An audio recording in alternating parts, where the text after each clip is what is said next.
Respected gentleman, இப்போ ஏலம் விட போற இந்த பங்களாவும் அது இருக்கிற 20 கிரவுண்ட் நிலமும் கார்பரேஷனுக்கு சொந்தமான இடம்.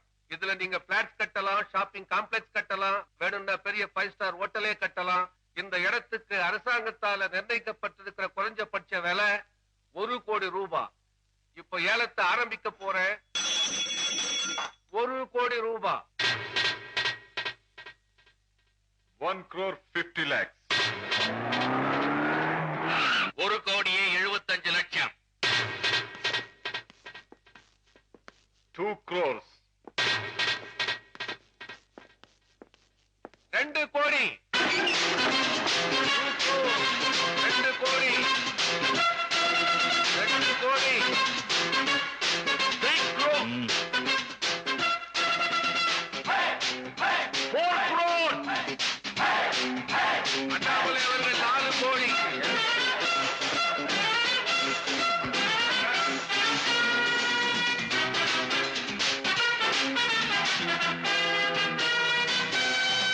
இந்த மாதிரி இடம் சிட்டில வேற எங்கேயும் கிடைக்காது. கேளுங்க. 4 crores. 5 crores. 5 கோடி. அசோக் அவர்கள் கேட்டது 5 கோடி. 6 crores. 6 கோடி. 6 கோடி. 7 crores. 7 கோடி. அசோக் அவர்கள் கேட்டது 7 கோடி. 8 crores. 8 கோடி. அண்ணாமலை அவர்கள் 8 கோடி. கேளுங்க. 8 கோடி ஒரு தரம். இந்த இடம் அவ்வளவு பெறாத பணம். 9 crores. 9 கோடி. 9 கோடி.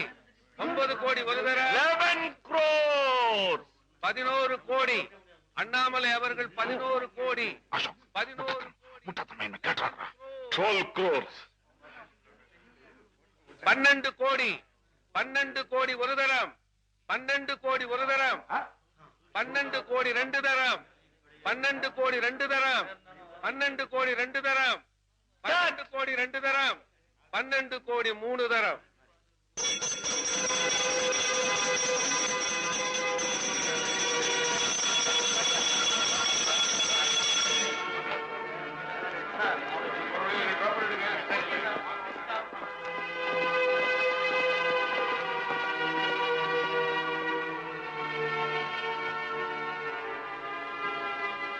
மூணு கோடி மதிப்புள்ள சொத்தை 12 கோடி கொடுத்து வாங்கின புத்திசாலியை நீ பாத்திருக்கியா? நீ நான் இன்னைக்குதான் பார்த்தேன். ஏதோ பேச கணக்குன்னு பேசுறாங்க. இந்த அண்ணாமலை கணக்கு கொஞ்சம் கேட்கட்டும். ஆம்பளைங்க போடுறது இன்றைய கணக்கு, பொம்பளைங்க போடுறது நாளைய கணக்கு, பையனுங்க போடுறது மனக்கணக்கு, பொண்ணுங்க போடுறது திருமண கணக்கு, ஏழை போடுறது 4 கணக்கு, பணக்கார போடுறது பண கணக்கு, அரசியல்வாதி போடுறது ஓட்டு கணக்கு, ஜனங்க போடுறது நம்பிக்கை கணக்கு, மனுஷன் போடுறது தப்பு கணக்கு, ஆண்டவன் போடுறது பாவ கணக்கு. இந்த அண்ணாமலை போடுறது எப்பவுமே நியாய கணக்கு. கூட்டி கழிச்சு பாரு, கணக்கு சரியா இருக்கும். எங்கிட்ட கணக்கு பேசுறாங்க. எது வண்டி? மிஸ்டர் பிரசிடென்ட் அண்ட் மெம்பர்ஸ், இந்த வருஷம் நம்ம சங்கத்தின் பிரசிடென்ட் எலெக்ஷன் முடிஞ்சு போச்சு. அந்த முடிவு இன்னும் கொஞ்ச நேரத்துல தெரியும். Mister Ashok, advance congratulations. இந்த வருஷமும் நீங்க தான் பிரசிடென்ட்.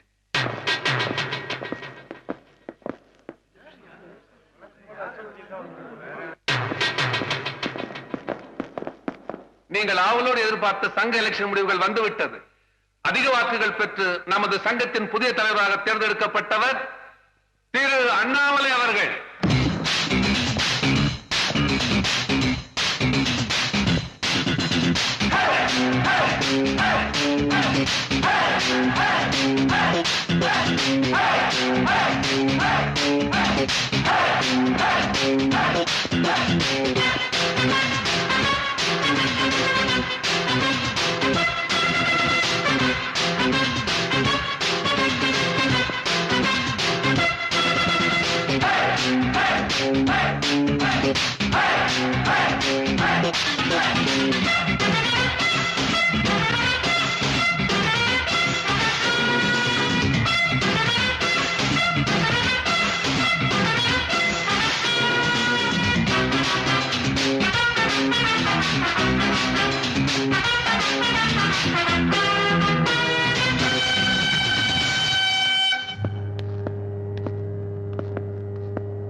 சொல்றது கவனமா கேளு.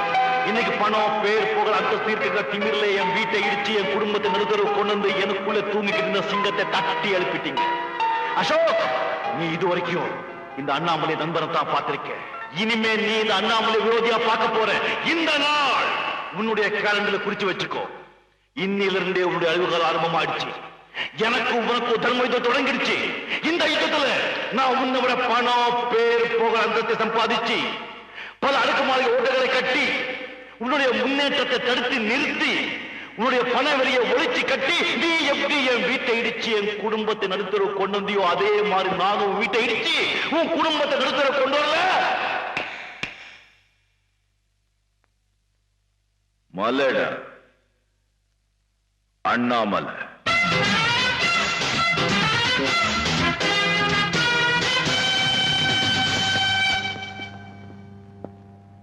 எங்க தலையெழுத்து. இந்த இடத்தை நான் 3 கோடிக்கு வாங்க போறேன்.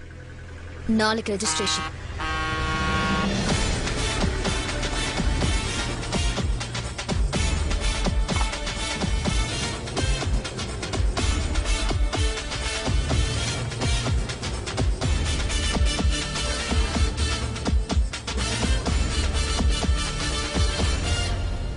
வணக்கம். ஹலோ மேடம், நீங்க 3 லட்சம் ரூபாய் அட்வான்ஸா கொடுத்து இடத்தை தான் பிளாக் பண்ணிருக்கீங்க. ஆனா எங்க எஜமா 3 கோடி ரூபாய் கொடுத்து இடத்தை ரெஜிஸ்டர் பண்ணிட்டாரு. இங்க ஹோட்டல்லாம் கட்ட முடியாது, ஒன்லி விவசாயம். யார் நீ? மலை அண்ணாமலை. பாட்டு இந்த இடம் என்ன? இதுக்கு பக்கத்திலேயே பல ஏக்கராவை வாங்கி அந்த இடத்தை ஹைடெக் சிட்டியா மாத்தி காட்டுறேன். வேற எங்கெல்லாம் இடம் வாங்கிருக்கீங்க? கொடைக்கானல்ல 200 ஏக்கர் வாங்கிட்டேன், மதுரையில 100 ஏக்கர் வாங்கிட்டேன், சென்னையில 150 ஏக்கர். இப்போ இங்க தமிழ்நாடு பூரா இன்னும் பல இடங்களை வாங்கி காட்டுவேன். எல்லாரும் அந்த இடத்தை வாங்கிட்டேன் இந்த இடத்தை வாங்கிட்டேன்னு பெருமையா சொல்றீங்களே, நீங்க யாரும் அந்த இடத்தை வாங்கலைங்க. அந்த இடம் தான் உங்களை வாங்குது. இருக்கிற விவசாய நிலத்துல தரிசு நிலமாக்கி அதுல பில்டிங் கட்டி ஐடி சிட்டியா மாத்திட்டீங்கன்னு சொன்னா நாளைக்கு உங்க பேர பசங்க சாப்பாட்டுக்கு பதிலா மாத்திரதான் சாப்பிட வேண்டியிருக்கும். உங்க மாதிரி பணக்காரங்க வீட்டுல பரிமாறதான் நல்லா இருக்கும், ஆனா ஏழை வீட்டுல சாப்பாடு நல்லா இருக்கும். ஒண்ணு மட்டும் புரிஞ்சுங்க, சாப்பிட்ட சாப்பாடெல்லாம் உடம்புல தங்கிட்டா உடம்பு கெட்டு போயிடும், சம்பாதிச்ச பணத்தெல்லாம் நீங்களே வச்சுக்கிட்டா வாழ்க்கை கெட்டு போயிடும். வாழு, மத்தவங்களை வாழ வச்சுட்டு வாழு, மத்தவங்க வாழ்க்கையை கெடுத்துட்டு வாழாத. கூட்டு கழிச்சு பாரு, கணக்கு கரெக்டா இருக்கும். என்ன உடம்பு உதறது இல்ல?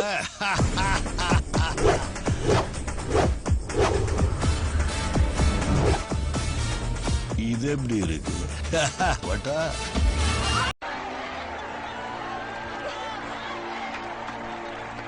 மேடையில் அமர்ந்திருக்கும் இந்த பள்ளியோட நிர்வாகிகளே, இங்க இருக்கிற குழந்தைகளுக்கு 2ஆம் தாய் தகப்பனா விளங்கும் ஆசிரியர் பெருமக்களே, அன்பான குழந்தைகளே, என்னை வாழ வைக்கும் தெய்வங்களான தமிழ் மக்கள், என் உயிரிலும் மேலான அன்பு ரசிகர்களே, உங்க அனைவருக்கும் என்னுடைய அன்பார்ந்த வணக்கங்கள். எனக்கு முன்னால பேசுறவங்க சொன்னது போல இப்படி ஒரு பள்ளிக்கு நான் வருவேன்னோ உங்க முன்னாடி நிப்பேன்னோ நான் கூட நினைக்கல. நீங்க எல்லாரும் என்ன பாக்குறதுக்காக இங்க வந்திருக்கீங்கன்னு நினைச்சிட்டு இருக்கீங்க. நான் தான் உங்க எல்லாரையும் பாக்குறதுக்கு இங்க வந்திருக்கேன். இது வரைக்கும் என் வாழ்க்கையில் நடந்த சம்பவங்கள் நான் முன்கூட்டியே எடுத்த முடிவுனாலே ஏற்பட்டதல்ல, எல்லாமே எங்கேயோ தீர்மானிக்கப்பட்டது. உங்க ஊர்ல என் ஷூட்டிங் நடக்கும் போது அந்த ஷூட்டிங் உங்களாலேயே பார்க்க முடியல. அதுக்காக என் குழு சார்பில் நான் உங்ககிட்ட மன்னிப்பு கேட்டுக்கிறேன். நான் உங்களை பார்க்கணுங்கிறதுக்காகத்தான் என் கமாண்டர்ஸ் அனுப்பிச்சிட்டேன். நான் இருக்கிற இடத்துல அவங்க எனக்கு பாதுகாப்பு தரலாம், ஆனா நீங்க இருக்கிற இடத்துல உங்களை விட பாதுகாப்பு எனக்கு வேற யார் தருவாங்க?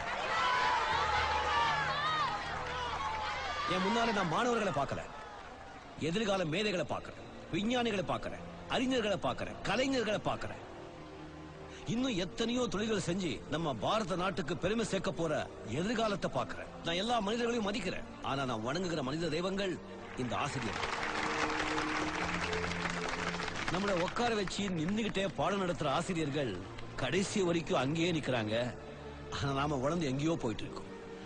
அப்படிப்பட்ட ஆசிரியர்களை நீங்க உணர்ந்து எவ்வளவு பெரிய ஆளானாலும் மறக்கவே கூடாது. இன்னைக்கு உலகமே போற்றும் பில் கேட்ஸ் உங்க எல்லாருக்கும் தெரியும், ஆனா அவருடைய அப்பா ஒரு ஆசிரியர் இங்க எத்தனை பேருக்கு தெரியும்? இங்க உட்கார்ந்து குழந்தைகிட்ட நான் ஒண்ணு மட்டும் சொல்லிக்க ஆசைப்படுறேன். உங்க வாழ்க்கையில நல்ல நண்பனை நீங்க இந்த இடத்துல செலக்ட் பண்ணுங்க. உங்க பக்கத்துல உட்கார்ந்து நண்பன் கிட்ட யூனிஃபார்மை மட்டும் போட்டுக்கிற அந்த நண்பன் கிட்ட எந்த எதிர்பார்ப்பும் இருக்காது, அவங்க கிட்ட பொறாமை இருக்காது, பகை இருக்காது, உண்மை மட்டும்தான் இருக்கும். எதிர்காலத்துல நாம என்ன ஆக போறோம் தெரிஞ்சு அவன் நம்ம கூட பழகல, அவன் தான் நாம எவ்வளவு பெரிய ஆளானாலும் நம்ம தப்பை சுட்டி காட்டுவான்.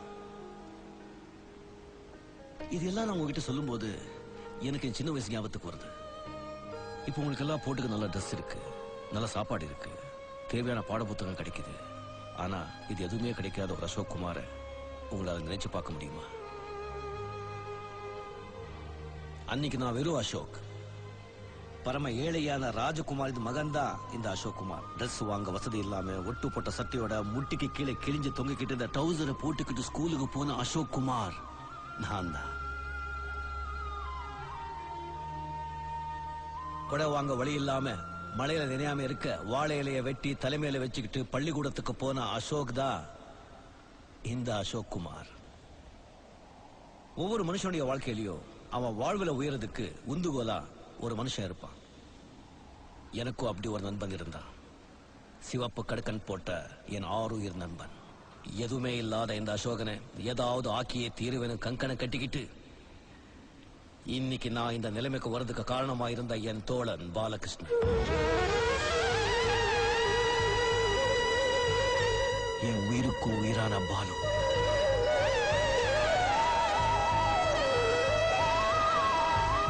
என்னோட பாலன்.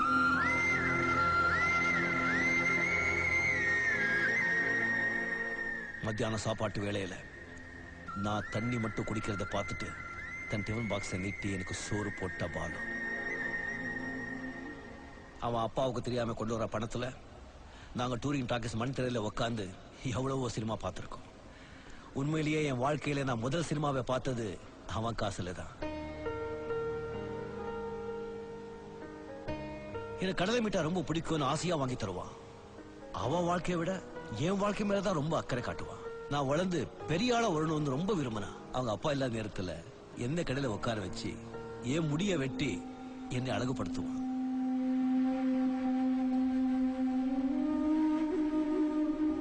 எனக்குள்ள ஒரு நடிகன் இருக்கான்னு முதல்ல எனக்கே சொன்னது அவன் தான். நான் இந்த உலகத்தை பார்த்தது அவன் கண்ணாலதான். எனக்குள்ள சினிமாங்கிற கனவை உண்டாக்குனது அவன் தான். நான் 10ஆம் கிளாஸ் படிச்சு பாஸ் பண்ண பிறகு மேல படிக்க வசதி இல்ல, கையில காசு இல்ல, என்ன படுதுன்னு தெரியல, உலகமே இருட்டாயிடுச்சு. அப்போ என் நண்பன் பாலு, டேய் நீ நடிக்க போடா, பெரிய ஆர்டிஸ்டா வருவேடா அப்படின்னு சொன்னா. நடிகனா? நானா? எப்படிடா அப்படின்னு கேட்டேன். டேய் நீ ஸ்கூல்ல குருஷேத்திர டிராமா போட்டும் போது துரியோதன கேரக்டர் பண்ணியே, அப்ப எல்லாரும் உன்னை பாராட்டினாங்களே, அது உன் நடிப்பை மட்டும் பார்த்து பாராட்டலடா, உன் ஸ்டைலையும் பார்த்து பாராட்டினாங்க. நீ பெரிய நடிகன் ஆவேடா, நீ மட்ராஸுக்கு போ அப்படின்னு சொல்லி அவன் காதல இருந்த 2 கடுக்கதையும் வித்து என்ன மட்ராஸுக்கு அனுப்பி வச்சா.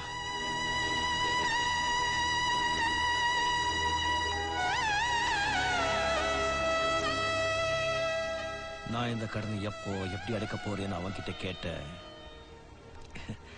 அதுக்கு அவன் சொன்னது எனக்கு இப்பவும் ஞாபகத்துல இருக்கு. நீ எனக்கு திருப்பி தர வேண்டியது எதுவுமே இல்லை அசோக். ஆனா நாளைக்கு நீ ஒரு பெரிய மனுஷனாகி உதவுற நிலையில நீ இருந்து யாராவது உன்கிட்ட உதவின்னு கேட்டு வரும்போது என்ன நீ ஞாபகம் வச்சுக்கோ, அது போதும்னு சொன்னான்.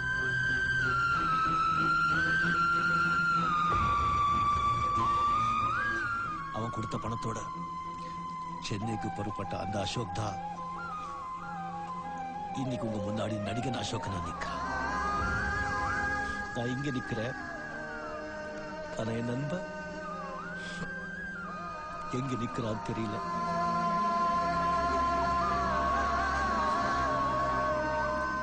எங்க நிக்கிறான்னு தெரியல.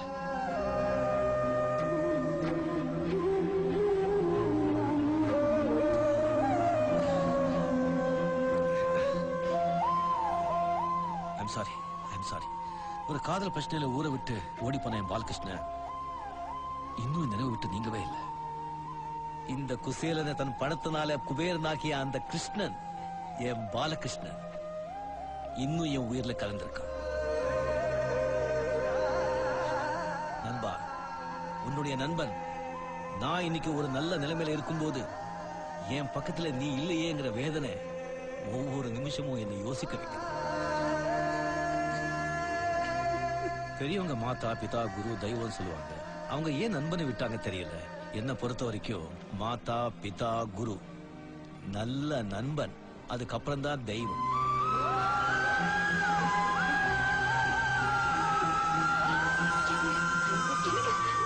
வாழ்க தமிழ் மக்கள், வளர்க தமிழ்நாடு. ஜெய் ஹிந்த். சாரி சார், நான் இதுவரைக்கும் யாருக்கு ரசிகனா குரு சூப்பர் பிரமாதம் பிச்சிட்டீங்க பிரபு.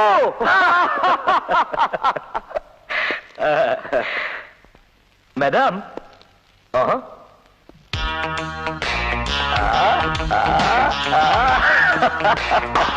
செஞ்சவன் தான் தண்டனை அனுபவி. என்கிட்ட கொடுங்களேன். ஆமா இது எதுக்கு?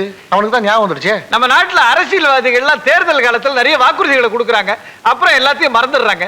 அவங்களுக்கு எல்லாம் இந்த கயிறு கட்டி இழுத்து விட்டு அவங்க சொன்னதெல்லாம் ஞாபகப்படுத்தலாம். யாரோ தெரியல, யாரா இருந்தா நான் வணக்கம் போட்டு வைப்பேன். நாளைக்கே இவங்க கட்சி ஆரம்பிச்சாங்கன்னா தலைவி ஆயிடுவாங்க, அப்புறம் சீஃப் மினிஸ்டர் ஆனாலும் நமக்கே வம்பு.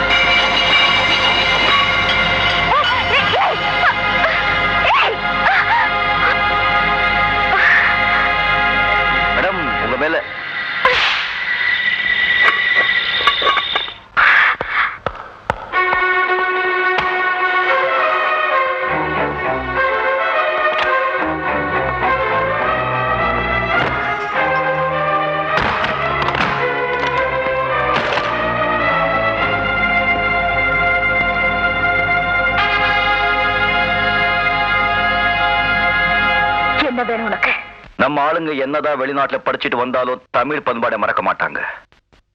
ஆனா நீ மறந்துட்ட. உன் மாதிரியே நானும் வெளியே எல்லாரும் முன்னாலும் நடந்துகிட்டு இருந்தா உனக்கும் எனக்கும் வித்தியாசமே இல்லாம போயிருக்கும். என்னது? சம்பளத்தை கொடுக்கிற முதலாளிக்கு தொழிலாளி உழைச்சி லாபத்தை கொடுக்கறான். ஆனா போனஸ் கொடுக்கிற முதலாளிக்கு தொழிலாளி எதுவுமே கொடுக்க மாட்டான். ஆனா இந்த தொழிலாளி கொஞ்சம் வித்தியாசமானவன். போனஸ் கொடுக்கிற முதலாளிக்கு வட்டியும் முதலுமா சேர்த்து திருப்பி கொடுக்கல. இவன் ஆம்பளையே இல்லை.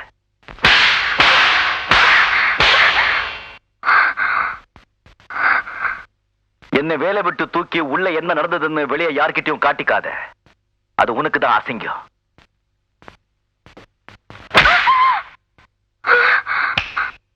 தெரிஞ்சதா?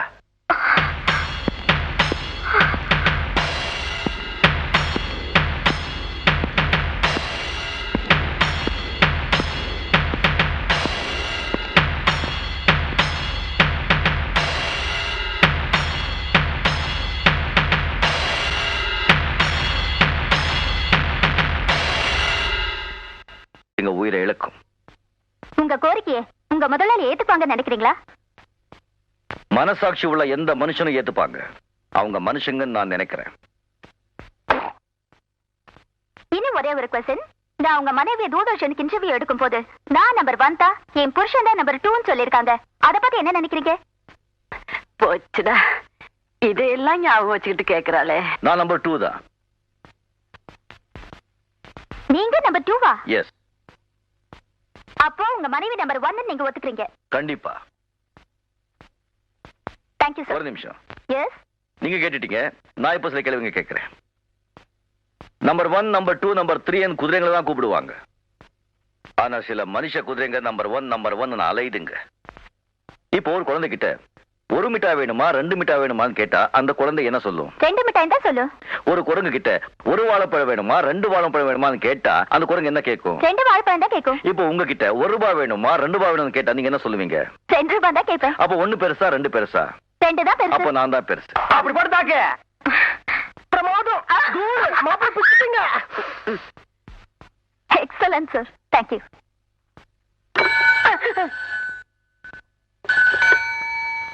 ஹலோ, சொல்லுங்க சார், நான் சாந்தியோட ஃபாதர் பேசுறேன்.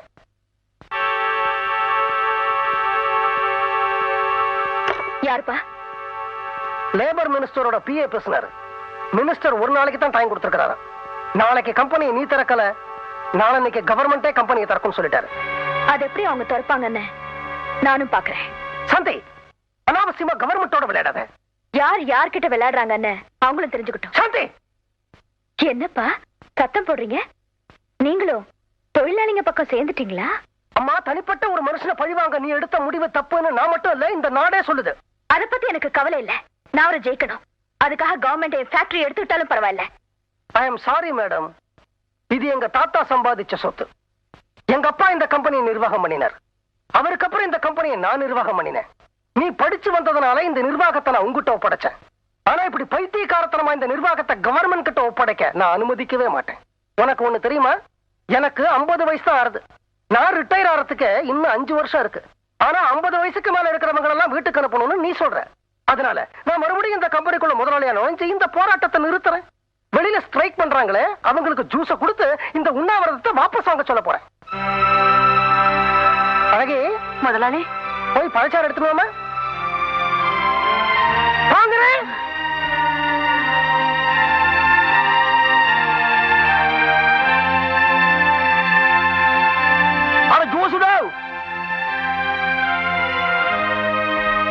இந்தாங்க, இந்த ஜூஸ குடிச்சு போராட்டத்தை கைவிடுங்க. யாரையும் வேலையை விட்டு எடுக்க மாட்டோம். நாளைக்கு காலையில் எல்லாரும் வேலைக்கு போங்க. ரொம்ப நன்றி சார். இந்த குடி. வேணாப்பா, கோபத்துல அந்த ஐயா விஷத்தை வச்சிருந்தாரு, வச்சிருப்பாரு.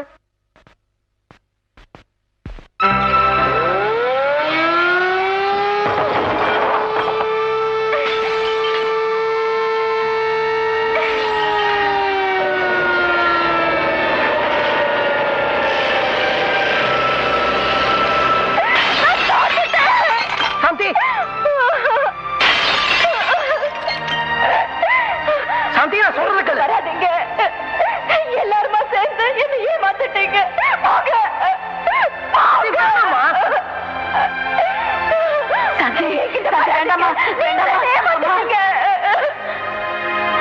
எல்லாருமா சேர்ந்து என்ன ஏமாத்திட்டீங்க. நான் தோத்து போயிட்டேன்.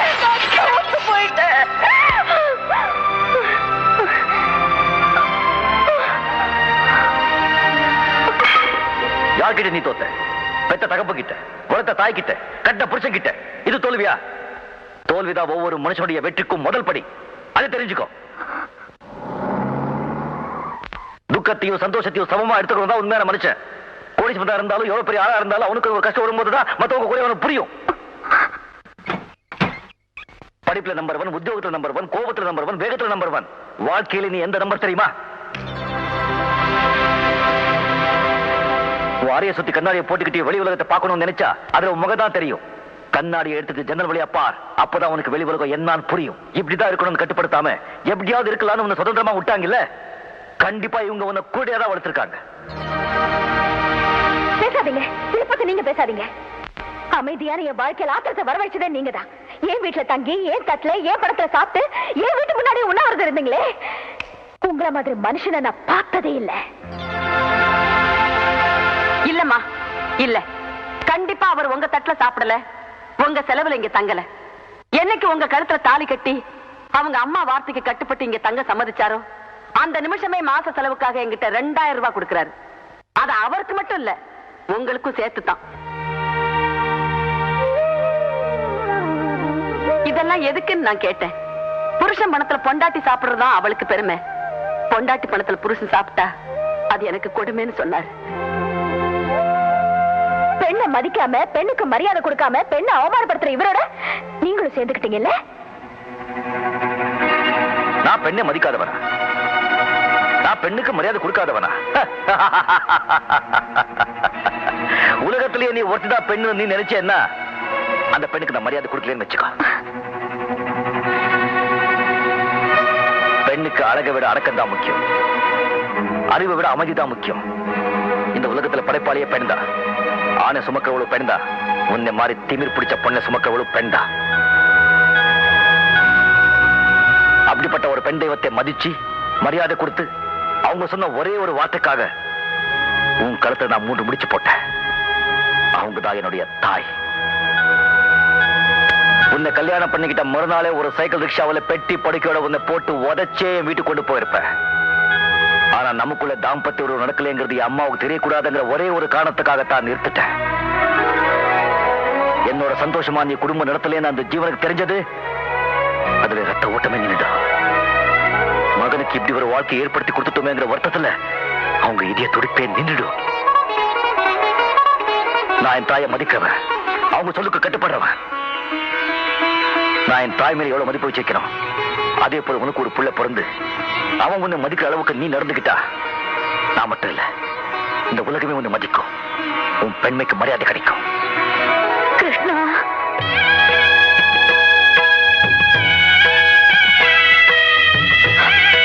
அப்பா,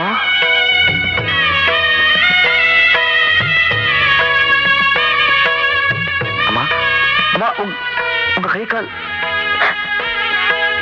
நீங்க உண்ணாவிரதம் இருக்கீங்கன்னு கேள்விப்பட்டதான் உங்களை பார்க்கணும்னு என்ன கட்டாயப்படுத்தி நீங்க கூட்டிட்டு வந்தாங்க. என்ன மன்னிச்சிடையா. அம்மா, என்னம்மா இது? கிருஷ்ணா, அம்மா, என்னம்மா இது? என்ன காரியம் சரிங்கம்மா? அம்மா,